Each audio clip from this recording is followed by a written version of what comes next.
Welcome to the NBA Coast to Coast podcast brought to you by thelines.com. Coming to you from the West Coast, Josh Lander, joined by Nate Weitzer. He's on the East Coast, and we're looking at best bets here as the postseason rolls along on a Thursday. 2 games on the slate tonight as opposed to that one yesterday where the Knicks did go up 2-0. We're going to be looking at best bets in this one and also have player props up in a separate video, so make sure to subscribe to that page and continue to follow along all postseason with us. Also want you to head to thelines.com and use everything we have up on the site right now to help you with these bets that you move forward with. Nate, let's go ahead and jump right into your first best bet here, fading some Cavs points again. Yeah, once again, I mean, that first quarter in game one might have been the best quarter of their playoff series. So I'm going to fade the first half here under 49.5 points. I mean, we were lucky, to be honest, to get their team total under for the game after that first quarter. They had, again, 34 points. Donnie was on fire. And then they score 15 in the second quarter and still go under this total. And then they score 18 in the fourth to stay under because the game was out of hand. And if the game's out of hand and you take Donnie Mitchell off the floor, I mean, that's not the point for this bet. But the point is that they have no offense beyond Donovan Mitchell. And to get 3 threes from Isaac Okoro in the first half is not something I'm going to say is sustainable for these Cavaliers. I mean, they shot 50% from deep in the first quarter, 50% from the field, then 26 and 20% in the second quarter. So as soon as Boston started to key in on what was going on, as soon as Donnie took a brief rest and they just had no weaponry to threaten the Celtics with, they just shut that shit down real quick. Donnie was also riding the high of his game 6-7 performances, coming out aggressive, trying to set a tone. We have a chance in this series. And then, no, it turns out you don't. You do not have a chance, especially in Boston. The only chance they have is that Boston slips up mentally like they did, but in game 2 against Miami. But that is now fresh in their minds. I'm sure it is a discussion all right, no let up. Let's put these guys to bed. We want to be well rested. For your New York Knickerbockers, apparently, who continue to win despite dropping bodies left and right. But yeah, after that game 2 against Miami, the Celtics, as I mentioned, did not play around, especially in the first half, holding Miami to 40 points per game in those first halves.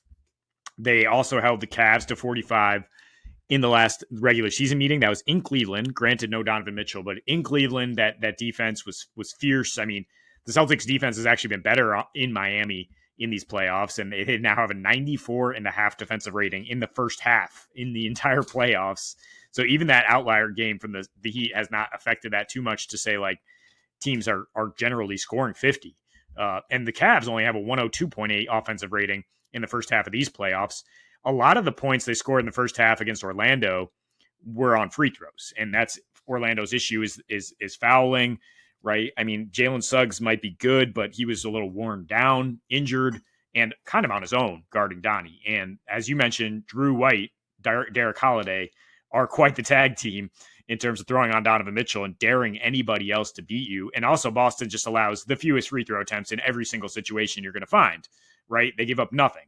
And at home this season, only 7 free throw attempts per game in the first half. And 108 defensive rating, which was 4th best in the league. So I just think they continue to set the tone here with these amazing first halves and that the Cavs just aren't going to be able to hang early. Yeah, if you like the defense for Boston, it's tough for me to see the Cavs slowing them down at this point on offense as well. I mean, obviously Boston's always prone, or it could be susceptible to the poor shooting from deep game.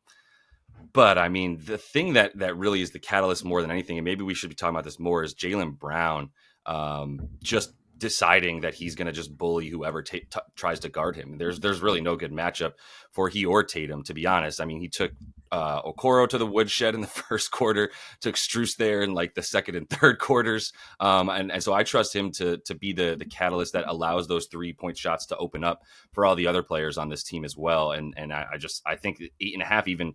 I mean, I was obviously scared to take 7.5 for some reason last game, and I took the money line alongside Jaylen Brown to get his first quarter points. I think it's still all live, and I do think the first half and the game in general, tough to see how the Cavs hang around. But so let me just get into my first pick here, best bets staying in this game, taking Peyton Pritchard 2+3s alongside a Boston win, one of those player performance doubles you can get there on FanDuel, gets you +106. I think the 2 3s is still live for Peyton Pritchard. Now, like the thing for Pritchard that you keep coming back to, and by the way, if I need to explain the Boston money line to you, then I don't think you've watched basketball very much this season at all. So just moving into the Pritchard stuff real quick. The thing for Pritchard is like when he's on the floor in more garbage time, or when he played the Pistons at the end of the season because they started he and Cornette and Hauser and everybody and sort of sat the starters. That's fine. That's point guard Peyton Pritchard. Then I'm like, let me get PA, PRA. Let me get everything for Pritchard. He's just going to be this do-all kind of guy. But when he's on the floor with other dudes, he takes a go stand in the corner. We'll call you when we need you role. Here's your number, and we'll call it when it's up, right? And basically, that's great for catch and shoot stuff for Peyton Pritchard, who is good as a 3-point shooter off the dribble and as catch and shoot. It's not like he's better necessarily from the catch and shoot, but it does lead to more shot attempts for him. I mean, he had 10 threes in this last game. Only took one in the fourth quarter when he played all 12 minutes. And that's kind of what I mean is like in that fourth quarter, it was done. It was garbage time already. And Peyton Pritchard is the point guard at that point. He's on the floor in that situation with guys like Xavier Tillman, O'Shea Brissett, and Cornette and company. He's not on the floor as much with Drew Holiday, Derek White, Jaylen Brown, etc. So when those guys are on the floor, which his most common lineup at this point is a really actually nasty lineup that I really like from Joe Maz, which is like Jason Tatum, Drew Holiday, Sam Hauser, some Al Horford, and Peyton Pritchard. You've really got all your bases covered there with that type of lineup, especially with two really deadly shooters, not even counting Jason Tatum and Drew Holiday's ability to make a three. Also, Al Horford hitting that corner three. So it's a really good lineup that also prioritizes some defense in the bigger side, like the size of the team of that lineup is great. And then you've got Drew Holiday out there for the guards. So that's his most common one during like non-garbage time where he's playing with those two dudes. And Drew Holiday and Jason Tatum are both ball handling, are both sort of acting as the initiators of the offense way before you see Peyton Pritchard. Maybe he brings the ball up occasionally and it's immediately a pass to Jason Tatum. And then he's going and finding his spot to just be open for like, just get open. I'm going to get by my guy is basically what Jason Tatum and even Drew Holiday at this point are saying, because there's not enough defense for the Cavs, in my opinion, outside on the perimeter when you don't have Jared Allen as well, which, by the way, Jared Allen was not at shoot around this morning. Everybody who has ever seen somebody with injured ribs or had their own ribs injured is kind of like, who expects this dude to play? He didn't play in a game 7, as people have said. Now he's going to play in a game 2. That's like 4 days later.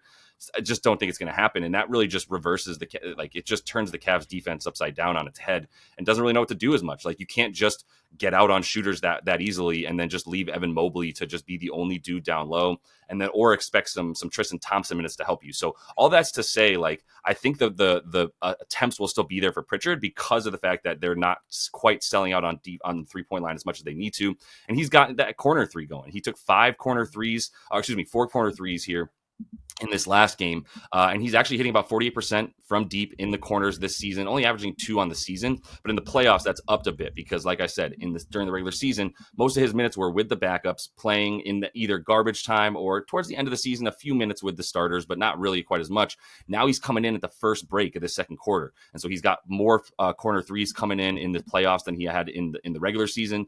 And all that just is like a story that I've built here where it's like, the story has been told now. It's like, this is where he's going to stand and this is how we're going to run this offense. I think Tatum is not even the least bit worried about not scoring right now, and he's fine still kind of being a facilitator, led the team in potential assists last game. And so I think that's all just sort of indicative of like, this dude's going to keep taking his shots. So I'm going to take him to get the 2+3s in this one and make hopefully what's 2 of like 6, 2 of 5, maybe even, but some pretty good looks for Pritchard. Yeah. Same logic I was thinking for Al Horford is just that the Cavs have to like sell out to stop these guys. Derek White is now joining Tatum and Brown as just absolute problems off the dribble who they cannot guard one-on-one. And they're going to be fine with Pritchard or Horford. I mean, taking the 3 at the end of the possession, they're going to have to be fine because they just have no other options like most teams.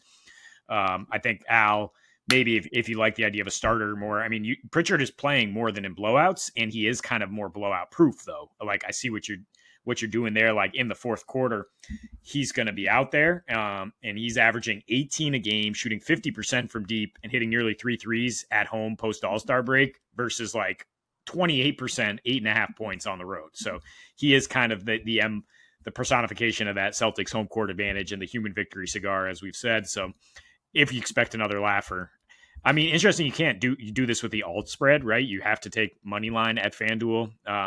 But I would like to cut that spread in half if your book allows it rather than just take the money line, which is minus 1,000. Yeah. And just throwing out there, like the Thunder Wolves look like on a collision course. Celtics Knicks look like on a collision course. Consider parlaying those series results. You can get close to plus 200 if you take the Celtics to win in 5 or less. You might even take a Celtics sweep because it does not look like they're going to be challenged much here by these Cleveland Cavaliers. So, but moving on to that Mavs Thunder series, and my look here is Kyrie to average over 23 for the series. And if that's not available at your book of choice, I think you can take him to score 25 in game 2 at even money. Can I interrupt real quick? Because also this is a great opportunity to mention, if you have like underdog, they have awesome series bets that actually seem a little bit ripe for the taking. There's some pretty good looks there where you can go into like the more fantasy stuff if you're in a state that allows it, and you can get some really good looks for series averages and like what you're saying there.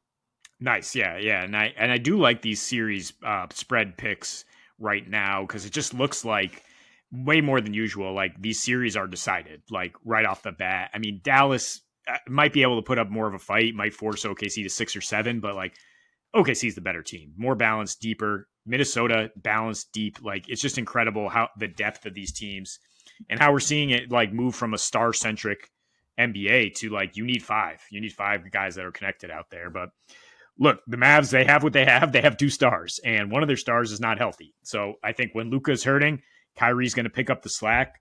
We saw that in game 4 of that Clippers series where Kyrie just went off for 40 in the comeback bid. And Luka has just been rough the last 5, 38% from the floor, 16% from deep. Still has a 35% usage compared to Kyrie's 25%, and Kyrie's shooting 52-46.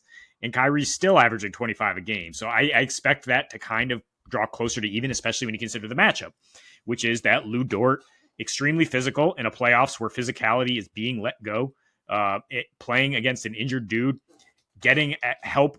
Luka's still the focal point of that offense. And I mean, Kyrie's just like a glitch. Like he's just a guy who, as good as OKC is, as physical as they are, they still can't keep him in front. Like, I mean, J-Dub is too big for him in the negative sense. Like he's not quick enough to guard Kyrie. If Kyrie really makes up his mind to attack the rim here, I mean, he did score 12 points on 14 drives in game 1, 76%. He only got to 20 points. They did pull the plug, though, halfway through the fourth quarter and should be more competitive here. If he was playing in the fourth quarter, I mentioned the last 2 without Luka against OKC. He shot 8 for 11 and had 18 points in the fourth quarters against this OKC team. So in crunch time, when he's getting all the attention, still gets it done. Over the course of those games, he shot 60 and 64% and had 28 points per game without Luka. Again, so getting all the attention. So, I mean, and he's locked in. I mean, we see he's just playing extremely well in these playoffs on both ends. He's finally, in a situation where he feels like he can give a full effort. So looking at his recent results with the Nets or whatever, like is kind of irrelevant because like right now, this is Kyrie fully locked in, playing really well. And actually shooting better from 3 on the road over the last couple playoffs. So, I mean, it's more just about Luka, just like needing some help. I expect Luka to bounce back here, but I expect Kyrie to come right along with him and over the course of the series to average more than maybe the books are projecting at this moment. Yeah, and I mean, the thing about Kyrie is like, what, he have 4 or 5 points in the first half last game and then just exploded in the second half. And like, I think there's probably a prerogative on that team to be like, hey, you can do this in the first half. Like, don't worry about Luka. It's not Batman and Robin when Luka is hobbled the way that he is. It's just Robin and Robin probably at this point, but like, or Batman and Batman, whatever.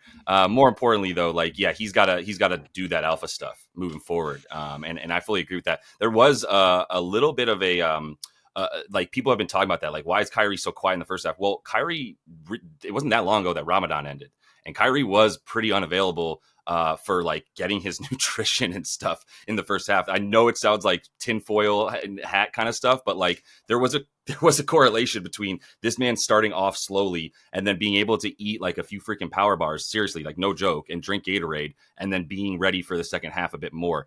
It's not even the case anymore. I think it's just like, okay, well, let's see what Luka does. Like, let's have supercomputer Luka do his thing and make his decisions. And a lot of those decisions turned into Luka passing to the corner and not really being a threat anymore at this point when he's got Lou Dort on him. And also Lou Dort knows that like one of the sort of weak parts of of Luka's game is foul shooting compared to the rest of his game. I mean, he's still going to be above 70%, but like he's,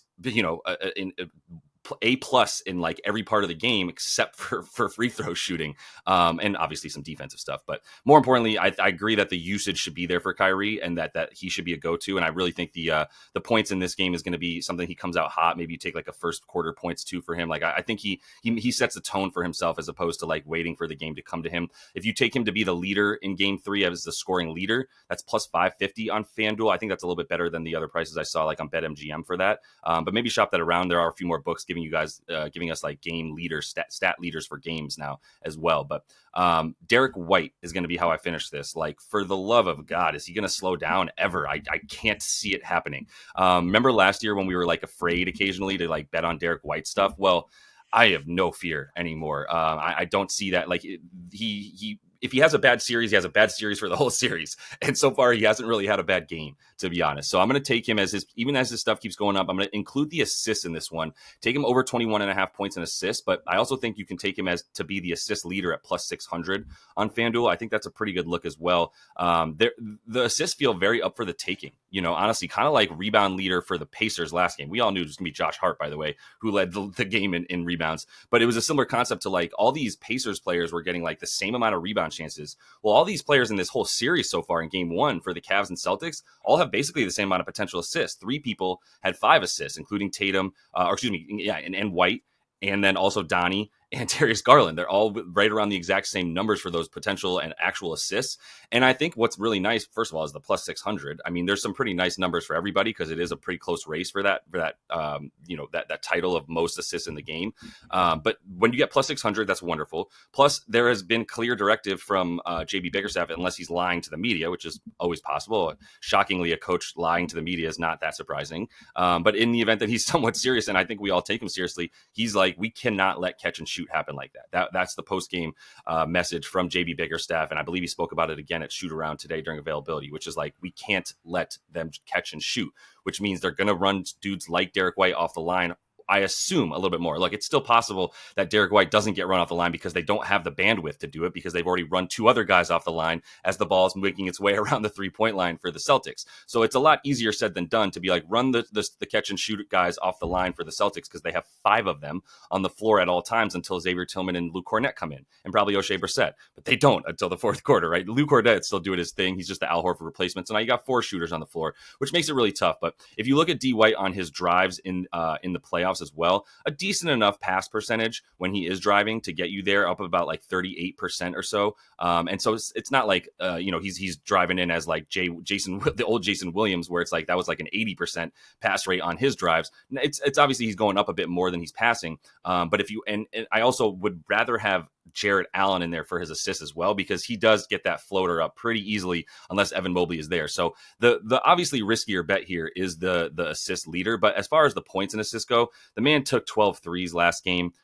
He is so incredibly hot from 3. Once he sees like 1 or 2 go in, you're just like, all right, well then maybe I should just be live betting 5+ here for Derek White, because now that he's unconscious and is so under control, I mean, this has turned into a Derek White fan club show, to be honest. It used to be DeMar DeRozan. We might be a little bit more on the Derek White train these days. And the potential assist for him, 3rd on the team in the playoffs, 2nd in yesterday's game though. And I still think he's very liable. I think over 4.5 assists alone is plus money in a couple places. I think even that's worth it. So I would just be attacking all of his stuff, to be honest. I mean, the threes are a bit high now. It's like 3.5. That would be one place where he might get run off the line a little bit, and you don't feel comfortable taking. I don't feel comfortable taking over 3.5 threes. I saw some cappers actually taking under 3.5 threes, heavily based on JB Bickerstaff being like, I can't have this happen anymore. This is a complete priority to us to not allow that to happen because everything opens up off of it. But good luck, man. Good luck with that, JB. We'll see what happens with D. White, but I like the over points and assists and a little sprinkle on the game leader for assists. Yeah, everything's going to open up by them running him off the line. Like, then they're going to be compromised with D. White making plays. Like, this is what he wanted the last 2 playoffs, and he's like, damn it, I just can't hit these open threes consistently, so they don't have to respect it as much. And now he's like the hottest shooter in the playoffs. And not only like they have to run him off the catch and shoot, like he's creating his own shot. Like, I expect him to handle a lot more offensive responsibilities. I expect Jaylen Brown to cool off a little bit. We don't know what's going to happen with Tatum, but like he's clearly, I mean, he's drawing a better defender than D. White. Like, even no matter what Bickerstaff says, he's not going to like move Isaac Okoro onto Derek White and being like, all right, we got to lock him up and let these other all NBA players do their thing. Like, no, he's going to get Garland and Mitchell, and he's gonna make them pay. Like, he's in a great situation right now to just continue to put up numbers. Yeah, man. Garland's got to figure some stuff out, and I mean, this Cavs team just isn't quite the same without like the ability to sell it on the 3-point line. They were good above the break all season, pretty bad against the mid range because they want to force you off that line. But once you don't have the shot blockers, they don't need mid range shots on the Celtics team. They're shooting everything at the rim or at three, right? And that's obviously some efficient basketball there for them. So they kind of know what they're doing out there in Boston.